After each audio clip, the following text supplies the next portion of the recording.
Hello, today I will be analyzing The Bride of Frankenstein, directed by James Whale. The main points of this film are to examine the harms of playing God through science and to humanize Frankenstein's monster by showing his lack of companionship due to him being abandoned by his creators and then hunted down and demonized by humanity as a whole.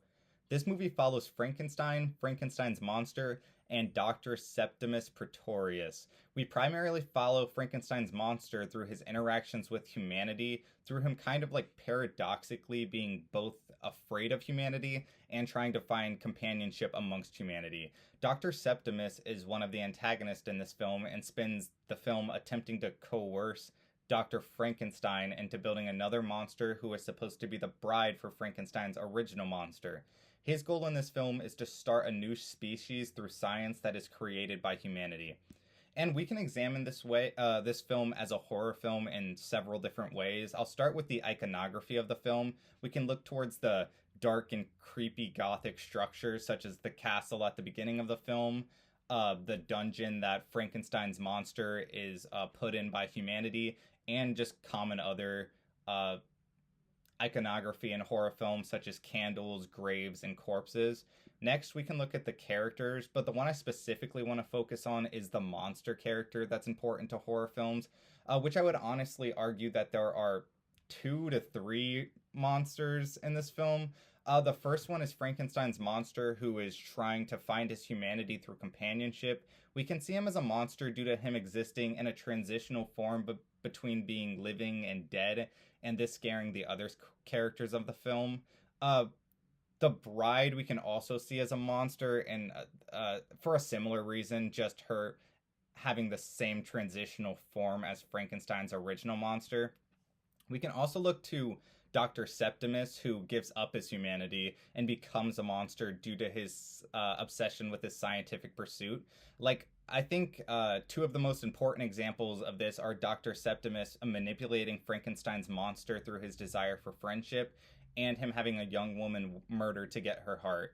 Additionally, I believe we can examine the themes of this film to see it's a horror film. The first one being the achievement of normality. By the end of the film, all of the monsters are believed to be dead by the audience, including Frankenstein's monster, the bride, and the evil doctor. And we can also look towards the societal change theme being the center of this film.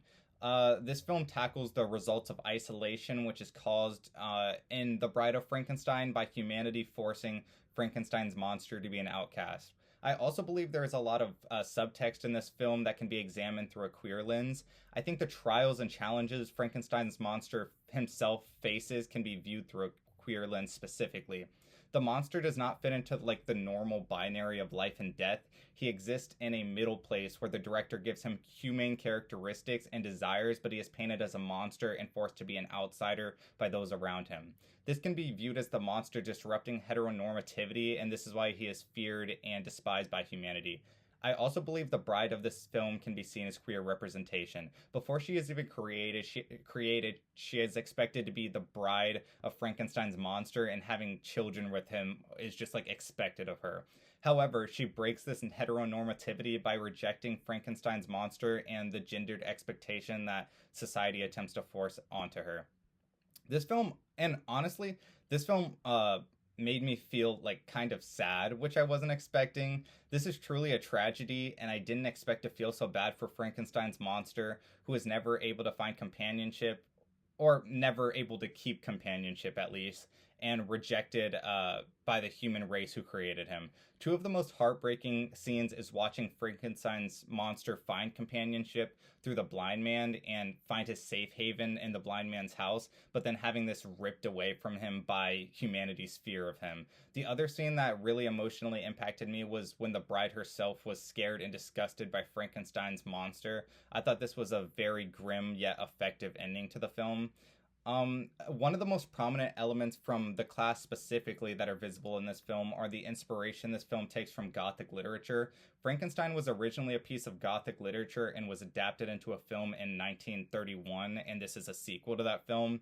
One of the Gothic elements that the Bride of Frankenstein utilizes is shadows through the use of effective low-key lighting and to make the audience uneasy and anxious. One of my favorite examples of this is the shadows across the monster's face when he emerges to meet Dr. Septimus for the first time. These Gothic elements can also be seen through the set design and iconography, like I was mentioning before, through images such as graves, dungeons, and dark castles. I like almost all this film has to offer, and this is pretty definitively my new favorite Universal monster film. It's infused with so much empathy that I wasn't really expecting, and humanized Frankenstein's monster in such an amazing way, showing that he is the true victim of this film. He is a victim of his creators and humanity as a whole. And the Gothic set designs and lighting, performances, and pacing were all really great. I think truly my only complaint is like the first 5 minutes of this film about the author of Frankenstein, who is now telling the story of the Bride of Frankenstein. I felt like was kind of unnecessary and didn't contribute to the film, but it also didn't hinder my enjoyment, so it wasn't too big of a deal. Ultimately, this was a very enjoyable first watch of the Bride of Frankenstein. Thank you.